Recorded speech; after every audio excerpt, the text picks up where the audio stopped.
और अब रुक कर लेते हैं अगली बड़ी खबर का। एमपी के मंत्री विजय शाह के सेना पर विवादित बयान के मामले में बड़ी जानकारी सामने आ रही है। सुप्रीम कोर्ट के आदेश पर मध्य प्रदेश सरकार ने विजय शाह केस में एसआईटी का गठन कर दिया है। तो यह अहम जानकारी इस वक्त की कोर्ट के आदेश के मुताबिक आईजी ऑफिसर की अगुवाई में एसआईटी का गठन किया गया है। एसआईटी में एक आईजी, एक एसपी अधिकारी और एक डिप्टी इंस्पेक्टर को शामिल किया गया है। बड़ी जानकारी इस वक्त सुप्रीम कोर्ट के आदेश के अनुसार टीम में एक महिला अधिकारी को भी शामिल किया गया है। एसपी वाहिनी सिंह टीम में मौजूद रहेंगी। बड़ी जानकारी इस वक्त सुप्रीम कोर्ट ने कल अपने आदेश में राज्य के डीजीपी को मंगलवार की सुबह 10 बजे तक एसआईटी गठन करने का आदेश दिया था। आदेश के अनुसार एसआईटी का गठन किया जा चुका है। इस टीम में एक महिला अधिकारी को भी शामिल किया गया है।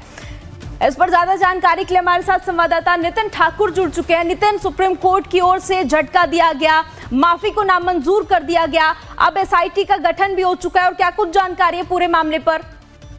जी नेहा, जिस तरह से बेशर्म बयान पर मंत्री को सुप्रीम कोर्ट ने फटकार लगाई थी और उनकी गिरफ्तारी पर राहत दी थी, क्योंकि उनका कहना, सुप्रीम कोर्ट का कहना था जब तक गिरफ्तारी नहीं होगी तब अगली सुनवाई तक गिरफ्तारी नहीं होना। लेकिन इसी बीच में एसआईटी की बात की थी। 3 बड़े ऑफिसरों की एसआईटी की टीम का सुबह 10 बजे तक कहा था कि बना के बताए। तो इसी को लेकर मध्य प्रदेश सरकार ने प्रमोद वर्मा, एक कल्याण चक्रवर्ती और वाहिनी सिंह, 3 पुलिस ऑफिसरों की टीम बना दी जो एसआईटी की बात की गई थी। अभी तीनों ही जो मंत्री हैं, जिस तरह से बेशर्म बयान दिए थे विजय शाह ने, उनको लेकर अभी पूरी मॉनिटरिंग करेंगे और यही 28 तारीख के दिन जब पैसी होगी उस दौरान ये सुप्रीम कोर्ट में अपनी रिपोर्ट को पेश करेंगे। जिस तरह से जो बेशर्म बयान दिया था मंत्री विजय शाह ने, उसकी पूरी रिपोर्ट ये उच्च न्यायालय को सौंपेंगे।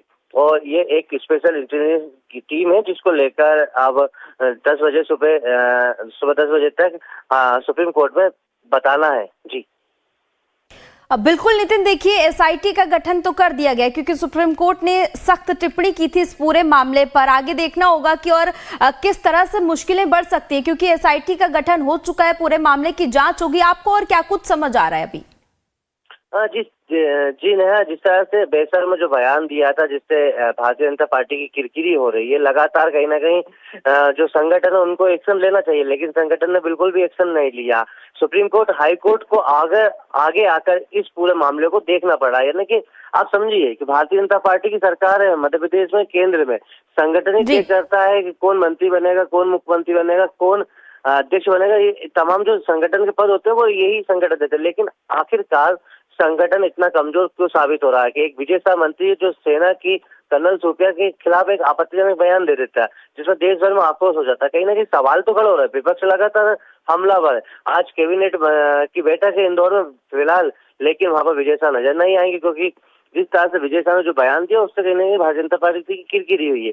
तो विजय शाह भी अब माफी भले ही मांग ली हो विजय शाह ने, लेकिन बिल्कुल नितिन, ये तमाम अहम बातें हैं जो सुप्रीम कोर्ट की ओर से जिन पर नजर डाली गई, जिन पर प्रकाश डाला गया और कहा गया कि माफी मांग लेने से हर बार बात नहीं बनती। आपका बहुत बहुत शुक्रिया तमाम जानकारी के लिए। देखना होगा कि अब